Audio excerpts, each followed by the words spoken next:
Friends, अस्सलाम वालेकुम। तो कैसे हैं आप सब? हो कि जैसे भी हो, बहुत अच्छे हो, जहाँ भी हो बहुत खुश हो। ये कहानी हमें मुंबई से मोहम्मद अंसारी साहब ने भेजी है, तो आइए उन्हीं की ज़ुबानी सुनते हैं। दोस्तों, अभी जो मैं आपको बताने वाला हूँ ये सन 2005 या 2006 की बात है। तब हम लोग आगरा में रहा करते थे। हम लोग एक 2 मंजिला बिल्डिंग में रहते थे और हम सब लोग मिलजुल कर रहा करते थे, एक फैमिली की तरह। मैं आप लोगों को बता दूं कि हमारी बिल्डिंग के आसपास दूर दूर तक सिर्फ खाली मैदान हुआ करता था और उसके बाद थोड़ा आगे जाने पर आम की वादी है, जिसे आप लोग आम का बहुत बड़ा बगीचा भी कह सकते हो, जो कई किलोमीटर्स तक फैली हुई थी। जंगल के शुरू में ही एक अबेंडेड एरिया है जिसे बंद हुए तकरीबन 5 साल हो चुके थे। अब हम आते हैं उस दिन पे जब बिल्डिंग के फैमिली मेंबर्स मिलकर आम के बगीचे में पिकनिक मनाने के लिए गए थे। तो मैं मेरे कुछ दोस्तों के साथ आम के बाग में आम तोड़ने चला गया था। मैं उस वक्त 4th स्टैंडर्ड में था। मेरे और मेरे फ्रेंड्स के फैमिली मेंबर्स बाहर ही चादर बिछाकर ज़मीन पर बैठ गए और कुछ छोटे छोटे बच्चे भी थे जो वहीं आसपास मिट्टी में खेल रहे थे। उन बच्चों में एक छोटी लड़की भी थी जिसका नाम निमरा था, जो कि 5 या 6 साल की होगी। वो न जाने कब वहाँ से खेलते खेलते उस अबेंडन एरिया में चली गई थी और किसी ने गौर भी नहीं किया था। जब शाम ज़्यादा होने लगी और हम लोग भी जंगल से बाहर निकल गए और अपनी फैमिली के पास आ गए और कुछ खाने पीने के बाद हम लोग निकलने लगे वहाँ से, तभी हम में से किसी ने कहा कि अरे, निमरा कहाँ है? वो कहीं दिखाई नहीं दे रही है। तो हम सब उसको ढूंढने लगे। कुछ देर बाद हमें उसी अबेंडन एरिया में वो मिली, जहाँ पर वो जली हुई कुछ राख को अपने सर और अपने जिस्म पर लगा रही थी और हंस रही थी, जो आमतौर पर हर छोटा बच्चा मिट्टी में ऐसे ही खेलता है। हम लोगों ने उसे जल्दी से बाहर लाया और जितना मिट्टी साफ हो सकता था उतना साफ कर दिया और फिर हम लोग घर की तरफ चलने लगे। पर अब यहाँ से जो होने वाला था उसका तो हमने कभी सोचा नहीं था।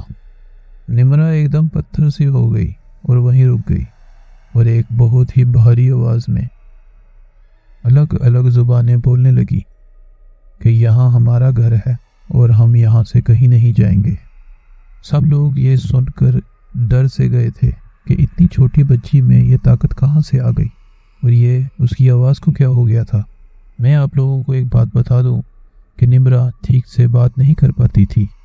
वो थोड़ा तुतलाती थी बोलते वक्त, और जो ज़ुबानें वो बोल रही थी वो उसके पूरे ख़ानदान में किसी को नहीं आती थी। तो वो तो सिर्फ एक 6 साल की छोटी बच्ची थी जो कि बोल नहीं सकती थी ठीक तरह से, तो वो ये ज़बानें कैसे बोल रही थी, ये सोचने वाली बात थी। खैर, जैसे तैसे करके हम निमरा को उठाकर घर पे ले आए। निमरा की माँ का रो रो कर बुरा हाल था। उसके पापा भी इंडिया से बाहर ही रहा करते थे। निमरा से बड़ी 3 और बड़ी बहनें थीं और घर में बहुत ही डर का माहौल बन गया था। फिर किसी ने एक मौलाना को सारी बात बताई और उन्हें निमरा के घर लाया गया। मैं भी वहीं खड़ा सब अपनी आंखों से देख रहा था। मौलाना के घर में घुसते ही निमरा जोर जोर से चिल्लाने लगी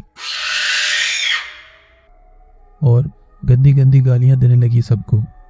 किचन में से कुछ बर्तन गिरने की आवाज़ भी आ रही थी और लाइट भी ब्लिंक करने लगी थी, मानो जैसे घर में कोई तूफान आ गया हो। और उसके साथ साथ एक अलग ही गंदी बदबू भी आ रही थी। पर मौलाना बिल्कुल भी डरे नहीं। वो कुछ देर तक ये सब कुछ देखते रहे और फिर निमरा के सामने जाकर बैठ गए और मुस्कुरा कर कहने लगे कि तू जो कोई भी है, मुझे उससे कोई फ़र्क नहीं पड़ता। तो बस इतना बता कि तू इस मासूम बच्ची को क्यों तंग कर रहा है। उसके अंदर जो बुरी आत्माएं थीं वो पहले तो मौलाना को गंदी गंदी गालियां देने लगी। मौलाना ने फिर कुछ दुआएं पढ़ी और उस पर फूंक दिया। तब जाके वो कुछ थोड़ी देर के लिए खामोश हुई। फिर मौलाना ने पूछा कि बता तू कौन है। तो उसने बताया कि मैं एक आत्मा हूँ और मेरे अलावा 4 और आत्माएं भी निमरा के ऊपर आ चुकी हैं और अब निमरा का जिस्म ही हमारा घर है। हम इस बच्ची को कभी नहीं छोड़ेंगे। जिस पे मौलाना फिर से थोड़ा सा मुस्कुराए और कहा कि सुनो, तुम लोगों को इस बच्ची को छोड़कर जाना ही होगा ورنہ یہ معصوم بچی مر جائے گی، یہ سب کر کے تمہیں کچھ حاصل نہیں ہوگا۔ تو انہوں نے سب نے مل کر ایک ہی آواز میں کہا کہ ٹھیک ہے، ہم جو مانگیں گے اگر وہ تم ہمیں دے دو گے تو ہم اس لڑکی کو چھوڑ دیں گے۔ جس پر مولانا نے کہا کہ ٹھیک ہے، اگر جائز چیز مانگو گے تو ہم ضرور دے دیں گے، لیکن کسی کی بلی نہیں دے سکتے۔ جس پر 4 آتماؤں نے کہا کہ ہمیں 20 کلو کھیر، 100 روٹیاں اور ایک بکری کا بچہ، خوشبو، یہ سب کچھ اس ابنڈنٹ ایریا میں رکھ دینا رات 1 بجے۔ جس پر نمرہ کی ماں نے یہ سن کر ہاں کر دیا۔ مولانا نے بھی کہا کہ ٹھیک ہے، تم لوگوں کو سب کچھ ملے گا، لیکن ابھی اس بچی کو چھوڑ دو۔ لیکن وہ لوگ نہیں مانے، انہوں نے کہا کہ نہیں، جب تک ہمیں یہ سب کچھ نہیں ملے گا ہم لوگ نہیں جائیں گے۔ پھر مولانا نے کچھ دعا پڑھی اور نمرہ پر پھونک دیا، جس سے نمرہ کچھ دیر کے لیے ہوا میں لٹکی رہی اور پھر ایک دم سے نیچے گر گئی۔ اور پھر جیسے تیسے سب لوگوں نے مل کر ان آتماؤں کے لیے کھانے کا انتظام شروع کر دیا۔ تقریباً 12 بجے تک سب کو انتظام ہو گیا۔ لیکن جب بکری کے بچے کو ہم گھر میں لے کر آئے تو پتہ نہیں کیسے نمرہ کو اس بکری کے بچے کا پتہ چل گیا، اور وہ بڑی ہی تیزی سے اس بچے کے پاس آئی اور اس کی گردن میں اپنے دانت گھسیڑ کے اس کا سارا خون پی لیا، اور خون پیتے پیتے بہت ہی بھیانک آوازیں بھی نکال رہی تھی۔ یہ سب کچھ دیکھ کر سب اور بھی زیادہ ڈر چکے تھے۔ جس پر مولانا کو دوبارہ بلایا گیا۔ مولانا کے آتے ہی نمرہ کے اندر کا شیطان زور زور سے ہنسنے لگا اور بولا کہ اور ایک بکری کا بچہ چاہیے، لیکن اس بار مولانا ہنسے نہیں۔ انہوں نے دعا پڑھنا شروع کر دی اور تب تک نہیں رکے جب تک ان شیطانوں نے معافی مانگنا شروع نہیں کیا۔ جس پر مولانا نے کہا کہ تم لوگوں نے دھوکہ کیا ہے، اب تم لوگوں کو کچھ نہیں ملے گا۔ تو ان آتماؤں نے کہا کہ اگر ہمیں نہیں دیا تو آج رات یہ بچی زندہ نہیں رہے گی۔ یہ سنتے ہی نمرہ کی ماں نے روتے ہوئے مولانا سے کہا مجھے ساری شرطیں منظور ہیں، یہ لوگ جیسا کہتے ہیں کر دو، بس مجھے میری بچی واپس چاہیے۔ مولانا کے لاکھ منع کرنے پر بھی وہ نہیں مانی۔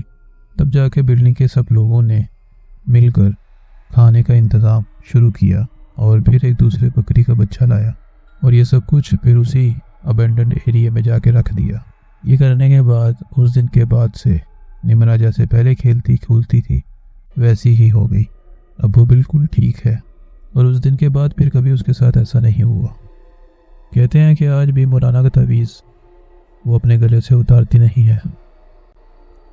دوستو، امید کرتا ہوں کہانی اچھی لگی ہوگی۔ اگر اچھی لگی ہے تو سبسکرائب کریں، شیئر کریں اور لائک کریں۔ میں ملوں گا آپ سے اگلی سٹوری میں۔ اپنا بہت سا خیال رکھیے گا۔ ملتے ہیں۔ اللہ حافظ۔